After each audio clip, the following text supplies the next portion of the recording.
অতিথি এবং অন্যান্য অতিথিবৃন্দ সবাইকে সংগ্রামী অভিনন্দন। পরিবহনের চার নেতার পক্ষ থেকে আমরা এই মুহূর্তে গ্যাসের যন্ত্রণায় খুব বিপদে আছি।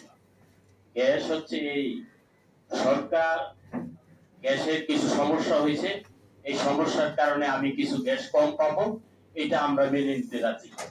কিন্তু প্রশ্ন হচ্ছে এই গ্যাস সিএনজি যে সিলিং স্টেশনগুলি, এই সিলিং স্টেশনগুলি গড়ে তুলছে সিএনজি তে গ্যাস দেওয়ার জন্য, অর্থাৎ গাড়িতে গ্যাস দেওয়ার জন্য। এই সিলিং স্টেশন থেকে কোনো বাসাবাড়ি তো গ্যাস দেবে না বা অন্য কোথাও যাবে না। কতগুলি খাত আছে গ্যাসের, যে এই খাতে গ্যাস ব্যবহার হবে। আমাদের পরিবহনের জন্য যে খাত, সেই খাতে আমরা যতটুকু গ্যাস পাইব এই সংকট সময়ে কম, যেহেতু কম গ্যাস, সেই কমের ভিতর যে অংশটুকু আমরা পাই সেখান থেকে চুরি হয়ে যাচ্ছে গ্যাস।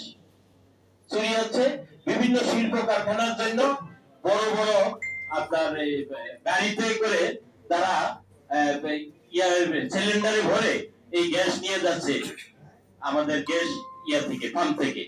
গ্যাস পাম্পের মালিকরা এই গ্যাস দেয়, আমাদের চেয়ে আরো অধিক মূল্য তারা পাওয়ার জন্য দুর্নীতি করে তারা এই গ্যাসটা দেয়।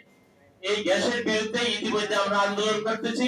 আমাদের সিএনজি অটোরিকশা এবং ওভার পাঠাও এদের যে শ্রমিক সংগঠন মালিকরা, আমরা সবাই মিলে একটা একতাবদ্ধ হয়েছি। আমরা আগামীতে সেই আন্দোলন করব।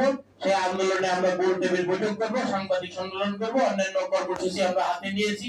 আপনাদের প্রত্যেকের সহযোগিতা চাই, বিশেষ করে আমাদের শিমুল ভাই।